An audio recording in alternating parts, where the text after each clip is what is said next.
बिस्मिल्लाहिर्रहमानिर्रहीम। मिनश्शैतानिर्रजीम। बिस्मिल्लाहिर्रहमानिर्रहीम। अल्लाहुम्मा सल्लि अला मुहम्मद व आले मुहम्मद। मोमिनीन कराम, जिस तरह आपको मालूम है कि हज व उम्रा के अहकाम हम शुरू कर चुके हैं।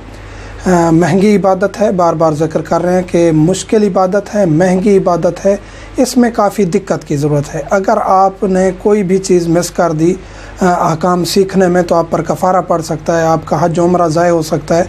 इस वजह से एक एक चीज़ को दिक्कत से देखना है, इतना इनकी इबादत दुरुस्त हो सके। इसलिए हम अहकामात को तफसीली तौर पर लेकर आ चुके हैं।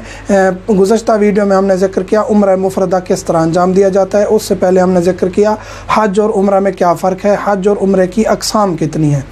आज हम जिक्र करेंगे कि उम्रा मुफ़रदा हो या हज हो, उसका एहराम किस तरह बांधा जाता है।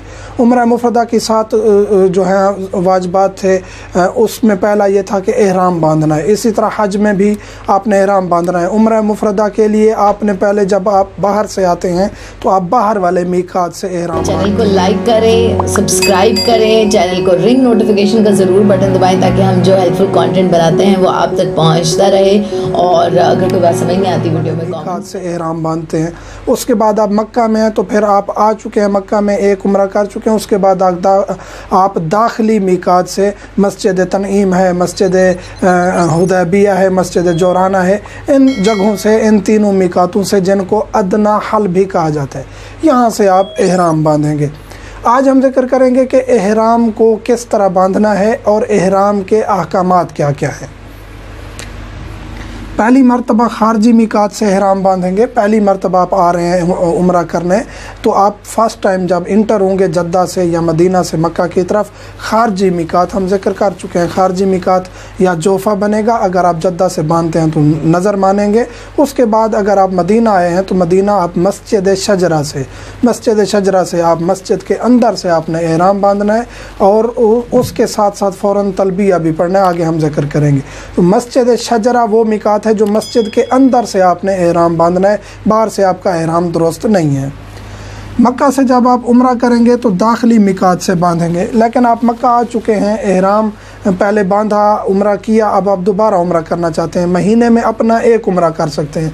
ज़िलहज में आप अपना एक उम्रा कर चुके हैं, ज़िलहज में अपना आप दूसरा उम्रा नहीं कर सकते, तो किसी और का नियाबतन, किसी के लिए कुर्बतन अल्लाह की नीयत से आप कर सकते हैं। इसी तरह रबीउल अव्वल में, रजब में, शौबान में आप उम्रा कर चुके हैं अपना, चाहे आप 25 शौबान को, 25 रजब को अपना उम्रा कर चुके हैं, आगे एक हफ़्ते के बाद शौबान आ रही है, आप दूसरा उम्रा शौबान में कर सकते हैं। ये नहीं है कि 30 दिन गुजारना ज़रूरी है, ऐसा नहीं है, 30 दिन गुजारना ज़रूरी नहीं है। आप इस्लामी एक महीने में अपना एक उम्रा कर सकते हैं।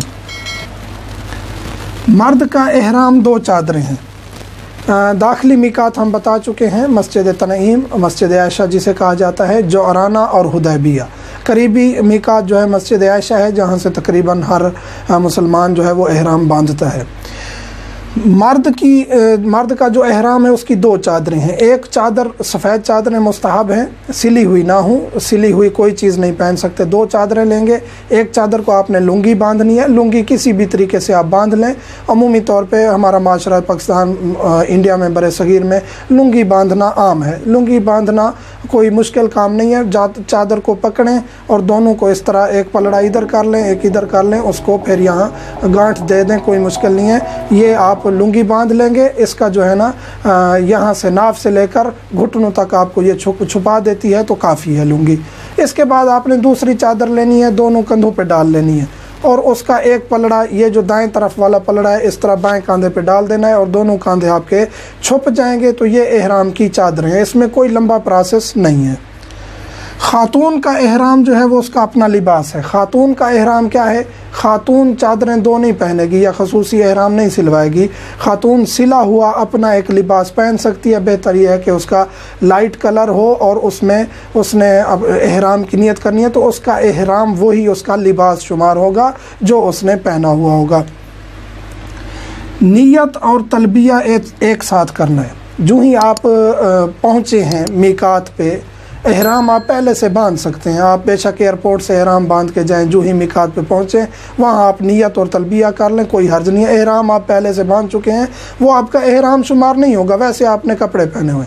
जो ही नियत और तलबिया करेंगे फिर आप एहराम में आ जाएंगे और आप पर वो चीज़ें वाजिब हो जाएंगी और जो जिनका एहराम की हालत में वाजिब होना है और जो तर्क करना वाजिब है। यानी नियत और तलबिया ज़रूरी है। चादरें आप बेशक पहले पहन लें, वो आपकी नॉर्मल चादरें हैं, आप उनको उतार के रख भी सकते हैं मिकात से पहले और अपना लिबास भी पहन सकते हैं, कोई हर्ज नहीं है। लेकिन जो ही आप मिकात आके तलबिया और नियत कर लेंगे उसके बाद आप फिर एहराम की हालत में हैं, उसके बाद आप सिला हुआ कपड़ा नहीं पहन सकते। बाकी तरूक़ एहराम पर अमल करना वाजिब होगा। तलबिया और तलबिया जो है वो तकबीरतुल एहराम की तरह, जिस तरह नमाज में हम तकबीरतुल एहराम कहते हैं, अहम तरीन रुकन है नमाज का तकबीरतुल एहराम, इसी तरह तलबिया ज़रूरी है। तलबिया के बगैर आपका एहराम दुरुस्त नहीं है।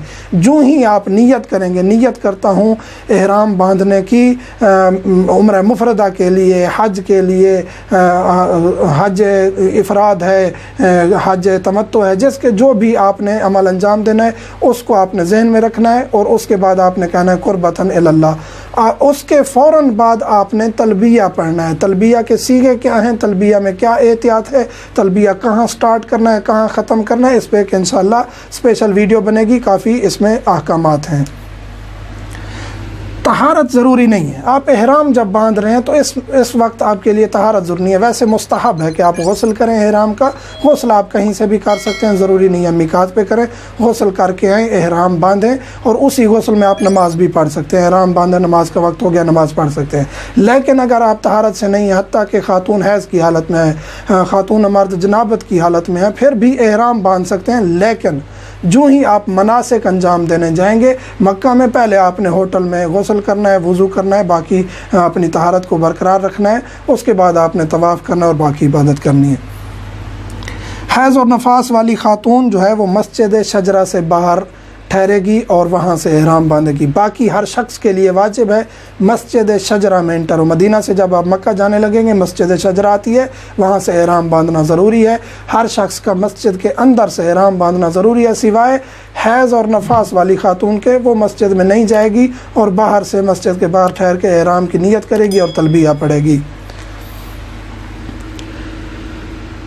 गुस्ल मुस्तहब है, हम जिक्र कर चुके हैं एहराम के लिए गुस्ल किया जाए।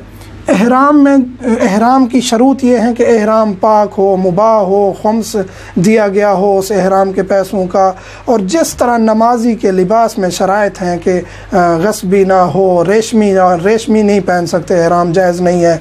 और हत्ता कि खातून भी रेशमी लिबास में एहराम की हालत में नहीं आ सकती। जो उसने लिबास को एहराम करार दिया है वो रेशमी नहीं होना चाहिए। इसी तरह आपने जो है ना, जो भी नमाज के लिए शर्त है, सिवाय इसके ये एक इजाफी शर्त है, खातून रेशमी लिबास में नमाज पढ़ सकती है लेकिन एहराम नहीं बांध सकती रेशमी लिबास को। लेकिन मर्द के लिए ये है कि वो रेशमी ना हो और बाकी जो शरूत हैं नमाज के लिबास की, यहाँ एहराम में भी वही सादिक आएंगी।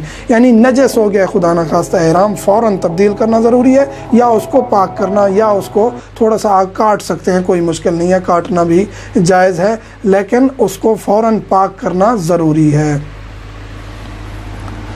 तब्दील कर सकते हैं एहराम, आप तब्दील कर सकते हैं, उतार सकते हैं। आपने मसलन के एहराम बांधा है, अगर वो नजस हो गया है या वैसे आप चेंज करना चाहते हैं, एहराम दूसरा पहनना चाहते हैं, दूसरी चादर आप ओढ़ना चाहते हैं, लुंगी दूसरी पहनना चाहते हैं, कोई हर्ज नहीं है। आप नहाना चाहते हैं, गुस्ल करना चाहते हैं, तो भी आप एहराम की हालत में आप उसको उतार के गुस्ल करके दोबारा पहन सकते हैं। इसी तरह आप कांधों पे जो आपने चादर डाली हुई है शोल्डर से, वो चादर भी उतार सकते हैं, उसको दोबारा पहन सकते हैं, उतार के थोड़ी देर रख सकते हैं, इसमें कोई मुश्किल नहीं है। और जो आपने लुंगी पहनी हुई है, मर्द ने लुंगी पहनी हुई है, उसमें ज़रूरी ये है कि वो लुंगी इतनी पतली ना हो कि उसके अंदर से जिस्म नज़र आए। खातून का लिबास वही है जो उसका जिस्म का सातर भी हो और उसने अपना पूरा जिस्म ओढ़ा हुआ हो। अगली वीडियो में हम इंशाल्लाह ज़िक्र करेंगे कि एहराम की हालत में जो जो चीज़ें हराम हैं वो किस तरह हराम हैं और उन पर क्या क्या कफ़ारा पड़ता है। तो ये बहुत ज़रूरी है। हज उम्रा में सबसे ज़रूरी चीज़ तकरीबन यही है कि एहराम की हालत में आप पर क्या चीज़ें हराम हैं जिनकी वजह से आप पर कफ़ारे पड़ जाते हैं और आप मुश्किल में पड़ जाते हैं। अगली वीडियो में इंशाल्लाह वो तफसीली ज़िक्र करेंगे। मोमिनीन से फ़कत एक चीज़ का तालिब हूँ कि हमें याद रखा करें, जब आप कोई अमल अंजाम देते हैं और इस्तिफ़ादा किया हुआ होता है हमारी वीडियो से, अमीर कायनात के जवार से हम ये अमल इसलिए कर रहे हैं कि आप हमें दुआएँ दें और हमारा वक्त का इमाम हम पर राज़ी हो। अल्हम्दुलिल्लाहि रब्बिल आलमीन।